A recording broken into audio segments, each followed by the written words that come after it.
I am with Sean Korn today. I have the privilege and the honor of getting to sit here and talk across screens and across time zones with someone I've admired for a really long time. Look, the truth is, I've been a journalist for over 25 years. I've interviewed a lot of people, but this is going to stay with me forever. Thank you for saying yes. Thank you for taking this time because you're a teacher who I look to and have looked to for a long time for wisdom, for guidance, for inspiration.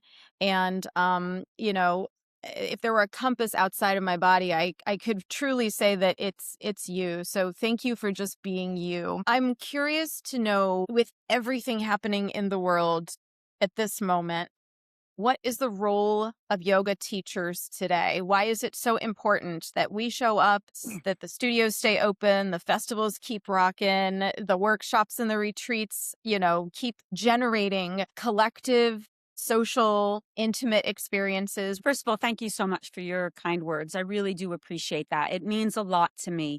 I have been a dedicated yoga student for most of my adult life, and my teaching is a reflection of my own commitment to doing the deep inner work. And to know that anything I do or say has any kind of an influence on someone else is very meaningful to me because I have been so deeply influenced by my teachers and by other leaders over the years. And I think it's vitally important, especially as I get older, to continue showing up in the community, being as open, available, and authentic as possible.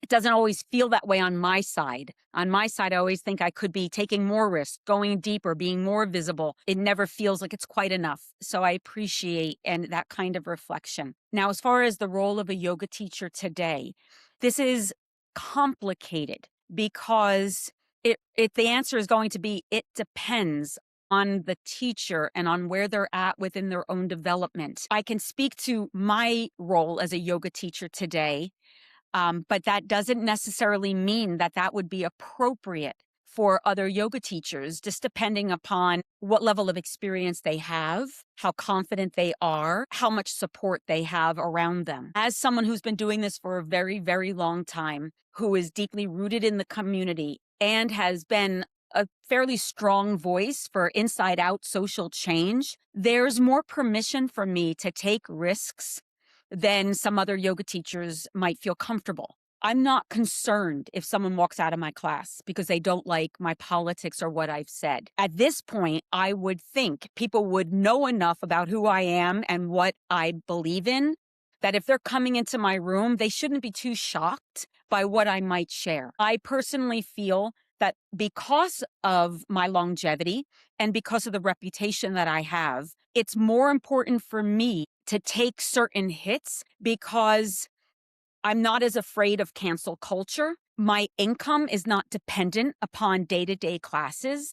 I don't know if that's true for a younger teacher or for someone who has 3 kids that they're trying to put through school. So I don't want to be the one to say at every turn, you need to speak up and out. You need to take risks. You're wasting your time in your yoga class. I know that for some teachers and for some students, just getting them to ground their feet and to take that deep breath is as much radical change as their nervous system can handle.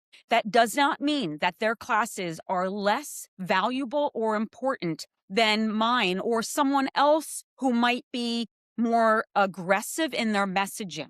We have to meet the students where they're at. And as teachers, we have to respect the where we're at within our own skill set and what we're learning. Doesn't mean we don't take risks, but it doesn't mean we throw everything but the kitchen sink into our classroom when we're 1 year out of a teacher's training. So that's why I say it's complicated. And that's why the answer is it depends. What I do believe that anyone who has been privileged enough to be allowed to go into an environment that invokes healing and growth, where you get to plant these pearls of wisdom and these seeds of inspiration, that we should use the short amount of time that we're in that room well. Show up on time, learn people's names, Pay attention to what they're sharing. Remember the next time you see them, whether or not their mom was in the hospital or if their kid was acting out. Be really present to what's going on in the world,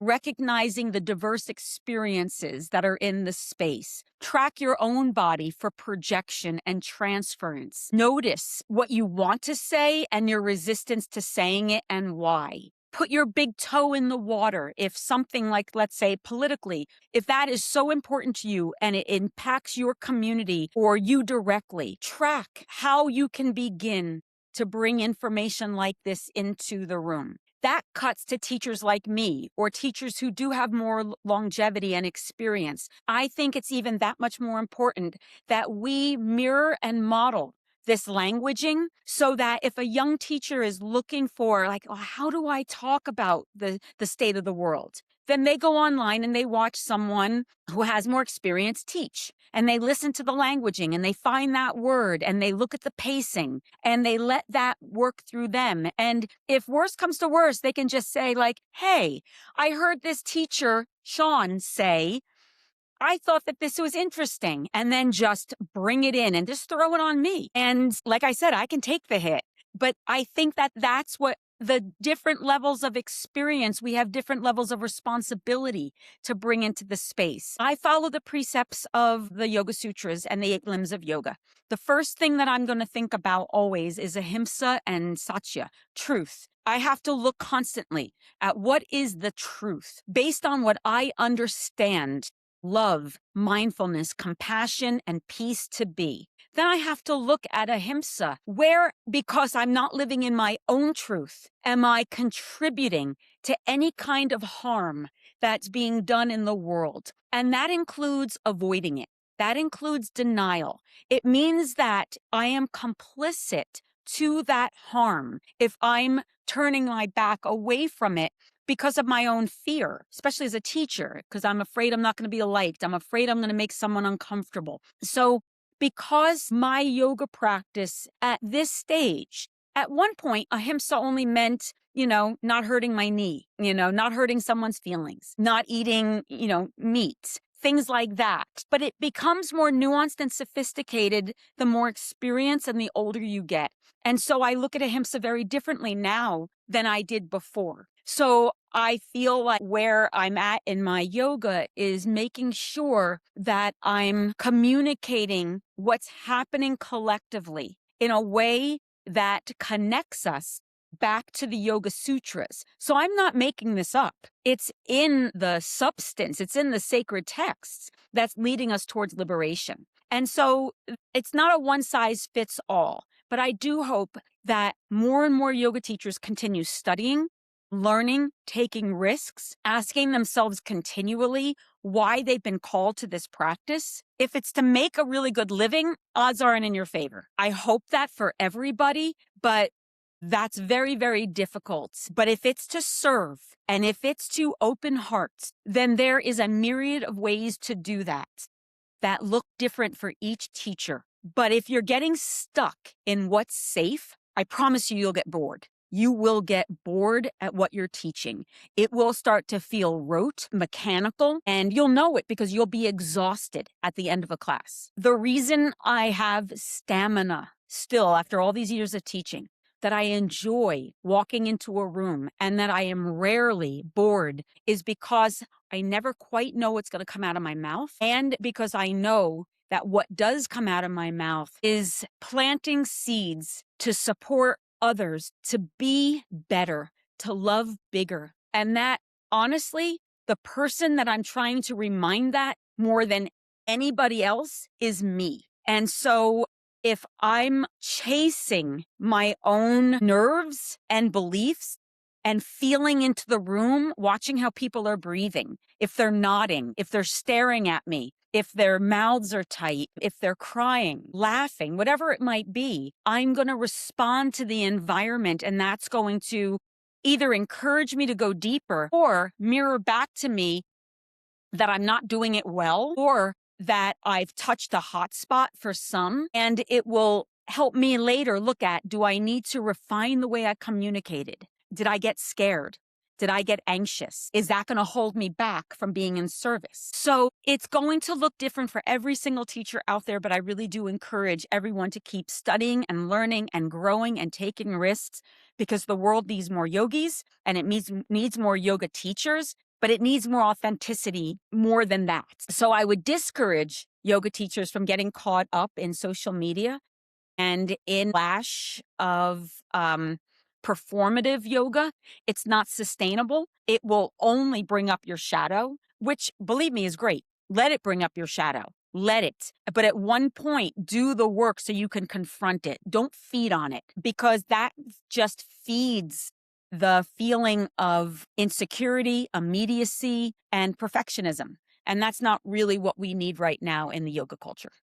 I'll share a story with you. I had downloaded your book, Revolution of the Soul, and I hadn't listened to it. And then I was covering your class. I was getting video of your class at the Berkshire Yoga Festival last year. It was my first chance to listen to your words, but I left that experience, I would argue, and my students would probably say the same thing, a different teacher. And that was because everything you're saying now finally took its place in my brain and in my heart. My parents are from Iran, and it's really nothing that I had brought up in classes. I was teaching mostly in Texas for most of my 12 years of teaching. And so I was treading very lightly. I was also a journalist on television. So again, this position of neutrality kind of had its grip on me at every turn I felt. And it wasn't until your class that I thought, wait, hang on, she's talking about God, and she's talking about activism, and she's talking about humanity, and she's not saying anything that I can't say in a classroom.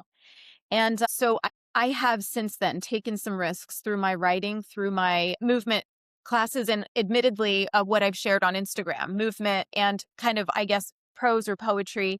And really, and I did attribute it to you because I wanted to make sure that if someone else saw that, they knew where that was coming from, where the shift really started. Do you change your approach based on how many people are in the room? And the reason I ask is because of what you just shared. You're reading the room and you're volleying back and forth this energy. Does it matter if there are 12 people on a retreat in Costa Rica, or if there are 150 people underneath a tent at the Berkshire Yoga Festival? That's a really wonderful question, truly, because ultimately it doesn't matter. I'm going to say what I'm going to say, but my energetic preference, the more people, for whatever reason, my nervous system can handle it. Not everyone's nervous system can. Although to say that, as I'm getting older, it's not as true anymore. I feel more fatigue around a lot of people than I used to. I've become more introverted as I'm getting older, and my soul gets fed in isolation, and I find myself my energy gets pulled out of me faster the more people I'm around. But on a creative level, when I walk into a space where there's a lot of people, something happens in the room for me. There's a way in which I approach it. When I walk into a room, often at first, I keep my head down. My hair is usually down. My head is down. So, because I don't want to get caught in any conversation before I get to the front of the room. Because as I'm crossing the room, I'm already feeling it. I can start to hear snippets of energy. I can start to hear, not literally hear words, but I could hear pockets of receptivity, pockets of resistance. It's already filtering through my body, and it gets me very excited, but it's not in a way where my heart starts to race. The opposite. My nervous system regulates to this almost like an erratic beating of the heart. And I say erratic because that's part of the creative journey for me. That's why I don't play music. Because as I start teaching and as I start walking through the room, and I often don't touch people because that has a really big influence on me. I just walk the room. Different areas in the room seem to attract different kinds of energy and different languaging. And it's almost like I have two choices. Either the energy leads me, or I disrupt the energy and take it in a different direction. If I don't disrupt the energy, if I let the energy take me, the class is going to be good. It's going to be fine. But if I take that energy and it's like holding the reins of wild horses. They want to take me one place, and then I'm going to steer them someplace else. In that moment of steering, it can be a little clunky. It can be really uncomfortable. It can make my nervous system agitated because I'm kind of in a liminal space I'm not really sure where this is going to go. The horses could just go running wild. If it works, and in my case, knock on wood, it more often than not, it works. I trust it at this point.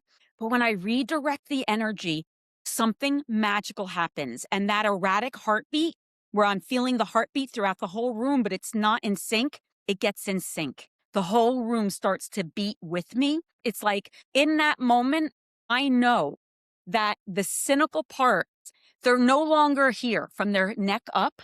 They've dropped into their heart. So what I'm saying, to your point, it's nothing that you don't already know. But when you're out of your way, you're doing this like, oh my God, this is my truth. She's speaking my words. She's saying what I knew to be true. All I'm doing is excavating the universal truths that are within us.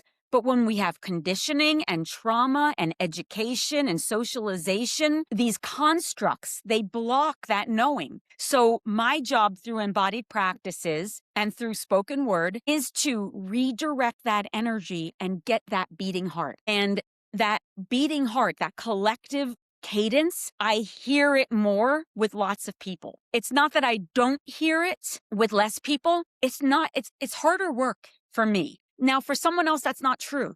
You put someone else in front of 1,000 people, they're going to have a panic attack. I understand that. It's a lot. If you don't have a strong filter, it can take you days to recover from that exchange of energy. And as a young teacher, had I been put in front of a bunch of people, I would have collapsed. It was years of being in front of 12 people. Then it became 14 people, then 20. And I always believe you get the amount of people that your nervous system can handle. And as your nervous system matures, and if that's what you desire, the space can open up for you, but not before you're really ready, because that's not really in service. So it's been part of my training that I've been in front of a lot of people often over the many years that I've been doing this. So I developed certain skills to be able to do it creatively. I don't just do it because I'm like, oh, it's the focus. Although I'm the center of attention in that environment, that's not what motivates me. I do a lot of work to check in,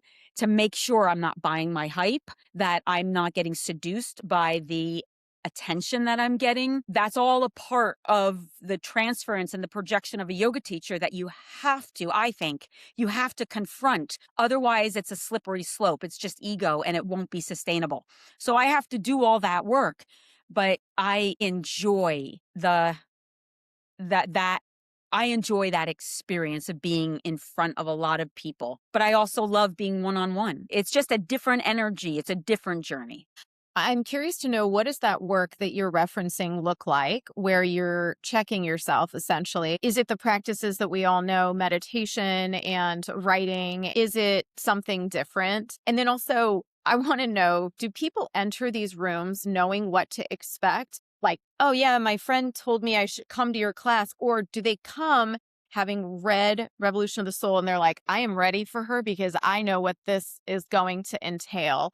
Because I think that might impact the energy of the room. I'll answer that question first. I think it's very different. I think there's some people that walk in and they're like, okay, Sean, I've been needing a good cry. Like, I've come in here, I want that cry. Other people come in and they say to me, they tolerate the asana, but they're there for the prayers, that they want to be moved and re-inspired, and that's what they're there for. And then there are people who say, like, I've never been to a yoga class before, and so said I had to try Sean. And I just kind of smile to myself because I know they're in for a ride. And then there are people who come in because they've heard about me, but they're suspicious. They just don't want to connect with me on principle. And so I can pick up that kind of energy too. I think the spectrum is going to be all over the place. The truth is, and this is what I say often, I can't care. And it's not that I don't care. Of course, I'm a human being and all of that will filter through me, but I can't, because if I care about each individual's personal experience, whether they're projecting good or bad onto me, I will micromanage my articulation to try to make everyone in that room happy or try to make everyone in that room like me. And that is utterly exhausting, and it will get in the way of the authenticity. In having read my book and they're, excited to see me and they're getting flustered in my presence, it's a compliment. I take it in and I'm very grateful and I hope gracious about it, but I don't let it impact my self-esteem or who I am. In the same case, if someone is coming in where there might be some negativity, I don't linger on that either. And I don't try to razzle dazzle them to make them like or appreciate my work. That's not what I'm here to do. So it's a spectrum. I hope everybody enjoys it. And more often than not, if I'm on my game and if I'm in my truth, you might not like my class, but you can't suggest that I'm full of shit. You know what I mean? Like I believe you'd have to say, well, I don't agree with her, but I get that she's really committed to her truth. And there's got to be some value to that. To your earlier question, how I navigate this is, like I said earlier, I am a student of yoga. That is my primary focus. I've been doing some form of yoga and healing since I was 18 years old. This is my lifestyle. It's my commitment, and teaching is secondary to that. But teaching has its own shadow, and teaching is seductive in that it can really mask someone from having to do a lot of their own inner work. And I've never allowed that. I saw early on that this is a slippery slope. Meaning, if I don't feel good about myself, if I'm having a bad day, all I have to do is book a class because I'm going to get 10, 20, 100 people telling me I'm fabulous. And then I can just ride on that for a while until I'm not feeling good about myself again. But I'm not actually doing any work. So there are certain non-negotiables that I have for myself, that if I'm going to be committed to teaching, to an environment where there's a lot of projection, then I need to create a system around myself that I'm committed to that holds me to task. So my non-negotiables, of course, are yoga, meditation, and prayer. They are my diet, my sleep, therapy, and the most recent one, which I'm the worst at, but I know it's important, is play. Those are my non-negotiables that I use to make sure that I'm grounded, that I'm steady, that I'm available for self-reflection, that I'm doing the necessary svadhyaya, self-study, that has to happen in order for me to grow, and that I have practices that are both alone in my yoga room, but also put me out into the world. Anything that's going to help to regulate my nervous system. Therapy, I've been in since I was 18, and it's vital for me to continue working with some kind of reflection, especially as I get older, because I'm what's called an over-understander, meaning that if you ask me how I feel, I can tell you brilliantly. I can unpack it. There's going to be depth and nuance and a level of insight that's going to blow your mind, but I'm not going to feel anything because I dissociate. So intellectually, it's going to seem like I get the issue, but it's staying cerebral. So it's important for me as a chronic dissociator and as an over-understander to have someone that's going to confront my intellect and help me to get into the emotion, into the vulnerability. And I'm not great at doing that alone. I'll just bypass it.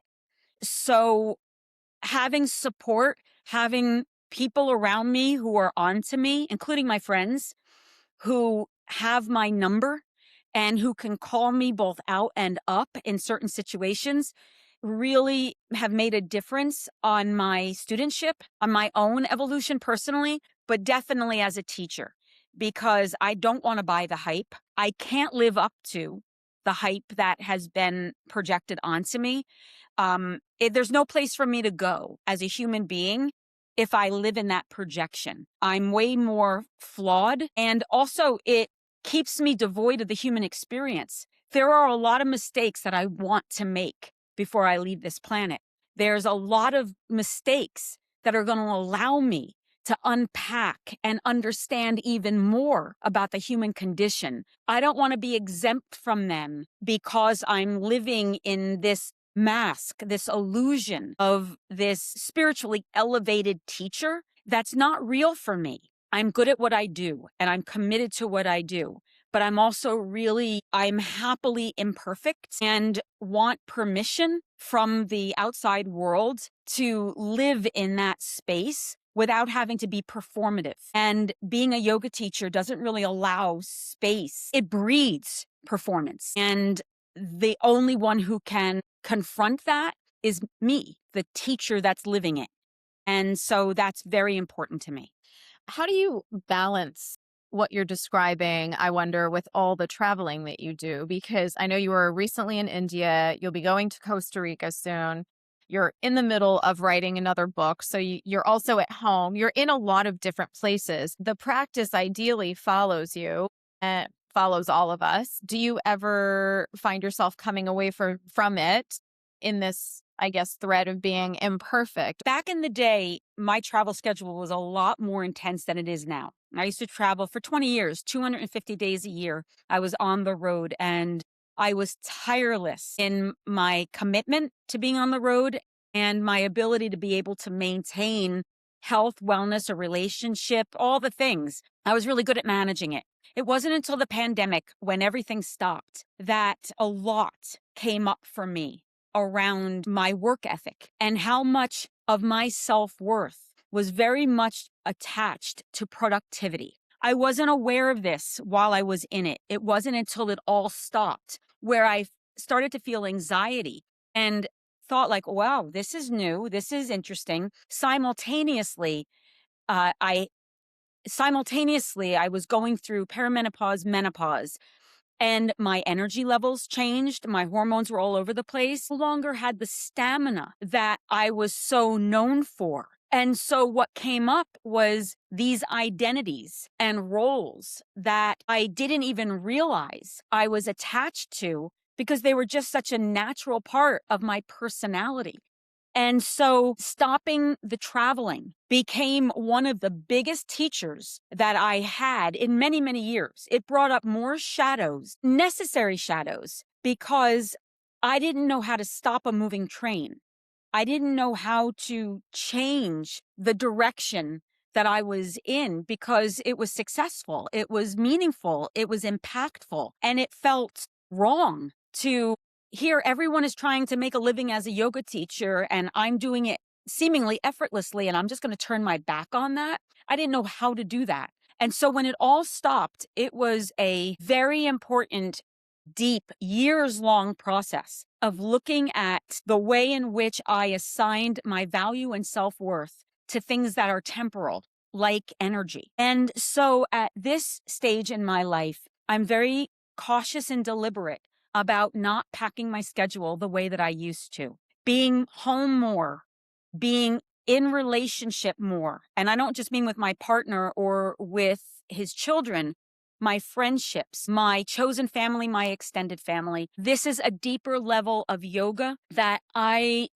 never really thought about because other things were important to me, other things I assigned value. So where I'm at now is to listen to my body differently, nurture it better, give it more space for rest, engage in relationships that are meaningful and important to me personally. In some ways, I spent years more looking at yoga through the collective lens than I did through my individual relationships. And that's changing more. I'm learning how to cook so I can feed the people that I love, having people over to my home and spending quality time. This is different than it was before 2020. And so I go back on the road more cautiously. I recognize that I don't want to burn out. I want to be more potent about what it is that I'm doing. And when I get on a plane where I'm going, it has to feel for me energetically impactful. So I say no to more things than I used to and just pick and choose more mindfully. Because relationships are really important to me, I tend to want to work with people who are doing things that are more grassroots. I especially want to align myself with people who back 30 years ago took a chance on me as a young yoga teacher, who opened their doors to me and took risks. If they need help now, I want to show up for them in the same way they once showed up for me. And that's really where my alignment is. I want to continue writing even though I'm miserable. I'm not miserable. I'm just challenged. It's just an unnatural creative form of expression that I have to work at harder than I do when I'm just talking to you. I want to keep putting out content that I hope will, when I'm dead, people can look at and it can help them through whatever cycles of their life they're going through. And they can hear it in a way that I sound like their Jersey sister, offering some good skills and advice, and that it's not too academic, it's not too esoteric, that it's relatable, and that they can walk away feeling somewhat inspired. These are the things that I want to be able to do going forward. I want to talk about the American Yoga Council because you talk about picking and choosing more mindfully and wanting to be in on the grassroots efforts that you find valuable. And at the same time, you have so many things going on. You are also one of our newest American Yoga Council Advisory Council members. So you didn't really have to say yes to that, but why did you choose to at this juncture? Mhm. Well, first of all, you're wrong about not having to say yes. I couldn't say no. Even if I wanted to say no, I couldn't, because the folks that are putting it together, including Andrew, have been in my life for a really long time. I believe in who they are and what they do, and the amount of work and effort and commitment that they have to a part of the yoga world that I don't. I don't want to put effort there. I can't put effort there, but it doesn't mean it's not an important part of our overall journey. These are folks that I have known for a really long time, so I know their ethics, I know their commitment, I know what they value, I know their work. There is no part of my body that could say no to the level of integrity and commitment to seeing that bigger picture. So, yeah, I didn't have to say yes. And there is no way I could say no, because it's in the same way I can never open up a yoga studio. I'm so grateful for those who do. It's the last thing in the world I would want to do, but I wouldn't be able to do what I do if it wasn't for the folks in the brick and mortar schools that are using their skills and talents in a way that I have no interest in. And yet, how invaluable are they to the growth of yoga? It's how I feel about the American Yoga Council. I think it is an essential and important conversation that we need to be in. And I'm so glad that there are skilled people, creative people, visionaries willing to rethink what yoga can look like going forward and to make it more progressive, more diverse, more inclusive, more broad, yet honoring the traditions and the roots, letting it grow as the art that it is, but stabilizing in the science that it's always been. And so could not say no and wouldn't say no, because it's really important in the evolution of yoga and in our ability to allow more yoga teachers to expand their repertoire in more creative and fulfilling ways than what was prescribed prior. You talked about your legacy, and the American Yoga Council is very intentional about honoring lineage, tradition, another word that you used. Is there a teacher, or are there teachers who you still look to in the same way that so many look to you and will continue to look to you as you are reflecting in this season of reflecting and writing and thinking forward and thinking back, that you'd like to just acknowledge or share about? Sure. One of the things that I love about the American Yoga Council is that it allows space for both non-traditions and traditions to marry together to create a broader, more well-rounded vision that comes to yoga and healing in general. My own personal path has been a patchwork of teachers and influencers who came into my sphere, or I sought out specifically, who recognized my independent spirit. Nothing would have made me happier than to have given my power over to a system or to a teacher that could have just told me how to live my life. There was a huge part of my psyche that was just like, just tell me what to do and I'll do it. But that wasn't my path. It was the opposite. Something in my soul told me that my path was more independent and it was going to require insight that comes from within me and for me to take ownership of it. And it directed me towards different teachers who recognized my individuality, who nurtured it, who supported it, valued it, gave me generously all their information without trying to own me or claim me as theirs. And it started very young. When I was still a teenager, I worked at, as you read in my book, I worked at Life Cafe in the East Village. My boss was David Life. Another waitress there was Sharon Gannon, his girlfriend at the time. This was back in 1984, 85. They got into yoga really hardcore because of their influence, because of the things that they spoke about at the cafe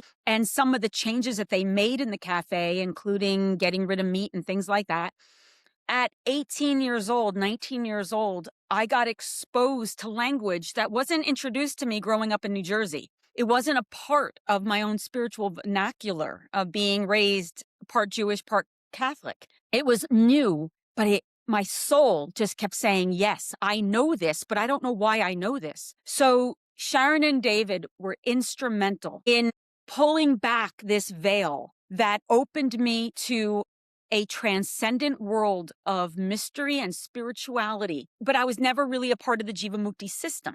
That never happened. But I benefited from their brilliance and their knowledge. And then I moved to California, where I met probably one of my most influential teachers, both personally and professionally, Mati Ezrati, who's no longer with us in this world. That woman recognized my heart, my talent, my voice, and my skill, and nurtured it. At the time, I think I took it for granted.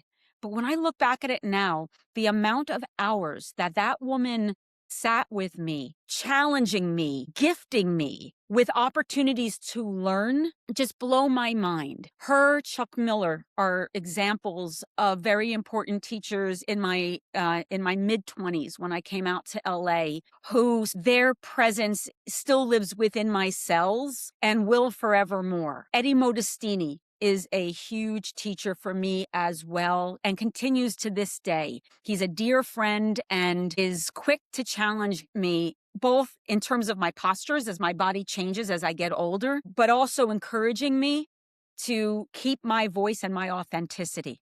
These are some of the many teachers that I've been in the presence of over the years in different ways. Richard Freeman, hugely inspirational to me philosophically, even though for years, 90% of what he said just went way over my head. I couldn't grasp it.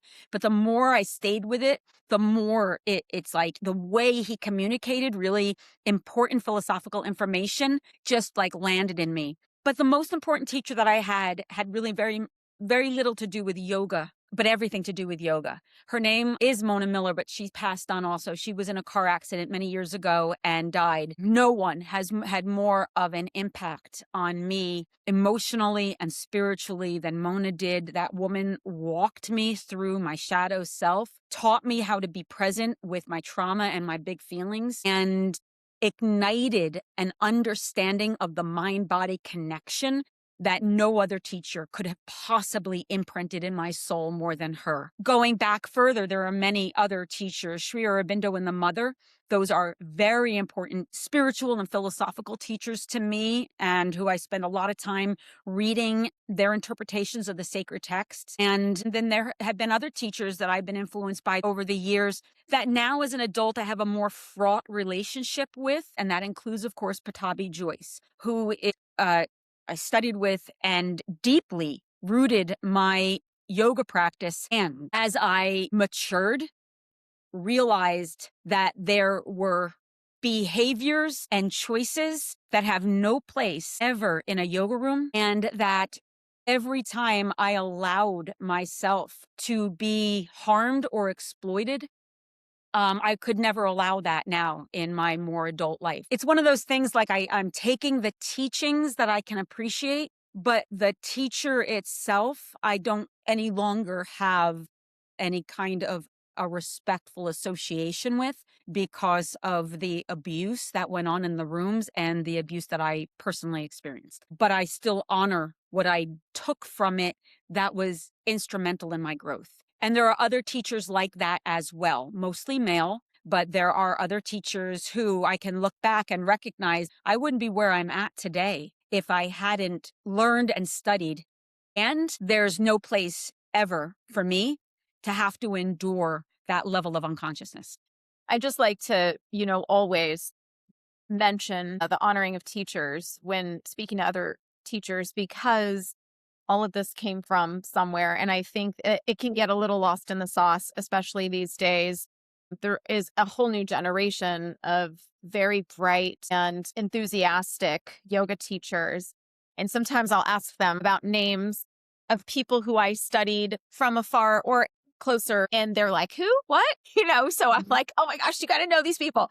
Yeah. So this idea that American Yoga Council is sort of making sure that the branches of the trees extend to our newest teachers is something that really caught my heart and why I became involved. Sean, you have been so generous with your time, and it's like I could just keep talking to you. We'd be here literally all day and all night.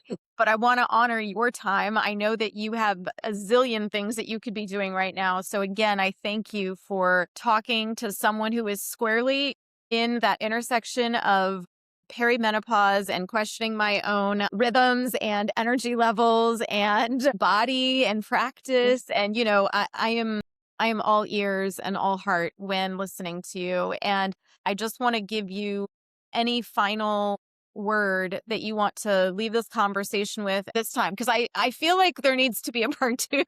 Thank you for that very much. Thank you. I say this to myself as much as I say it to anybody out there that's listening, is this is not a time to check out. This is a time that requires radical reorganization within the collective sphere, but that also means a radical reorganization within ourselves. We have to look at who we are, what we believe in, what do we value, what can we no longer tolerate. This is a time in the world where, because of division and racism, sexism, homophobia, transphobia, ageism, ableism, bias, and prejudice is hurting and harming people deliberately and strategically, all in the name of power. People are dying. People are not getting access to the things that they need, not even to thrive, just to survive. And as a yogi who believes in interdependency and connection, we have to get out of our own way, my body, my health, my happiness, my abundance, my joy, and look to the world to recognize there is no individual abundance or joy or happiness or health if the collective is suffering. And so our yoga right now is to reach when others would reject. It's to embrace where others would withdraw, and to look inward to see where have we internalized our own racism or sexism or homophobia or transphobia, our own biases, our own prejudices, and do the work on that so that we don't contribute to this separation because of our own words or actions or choices. And again, I'm not excluding myself from the conversation as if I know better. I literally come from a culture that is born from racism and injustice. That lives within my body every single day. And I have to actively confront the impulse to orient towards what feels natural to my body. And that is deep and hard work. So I'm not excluded from this conversation. I just know that if we're going to get into a yoga room and put our palms together and invoke the power and the presence of God and ask for peace and mindfulness and compassion and ask for freedom for all and justice and equality, then we better be able to look at our own self and make those necessary changes, because that's where it all begins. This is not a time for passivity, but I can understand the impulse for it. And for some people, it's a time of rest and restoration, but not avoidance. It's important to find the balance. I am definitely in a more internal place in my life where I want more alone time.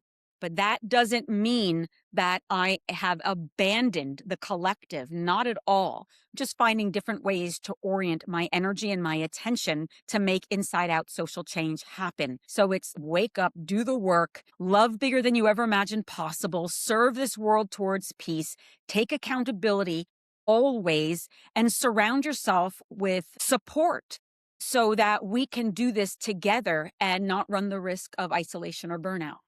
Well, I want to thank you really for continuing to live your Dharma, because without that, we wouldn't have had this conversation as rich and full and colorful and authentic as it was. And I can't imagine teaching yoga without your influence. Thank you for sharing in the way that you do. Thank you for articulating and communicating in the way that you do, and for the heart you have for all people. It's unmatched in a lot of spaces I've been in. So I personally thank you, and for your time, and again, your generosity. And I look forward to learning from you at the Berkshire Yoga Festival and reading this new book.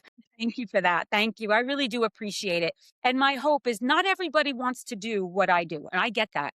Again, myriad of different kinds of teachers for a myriad of different kinds of students. But I will say to you, if there is a flake within your soul that resonates to how I do what I do, then do it. Take the risks, push the envelope.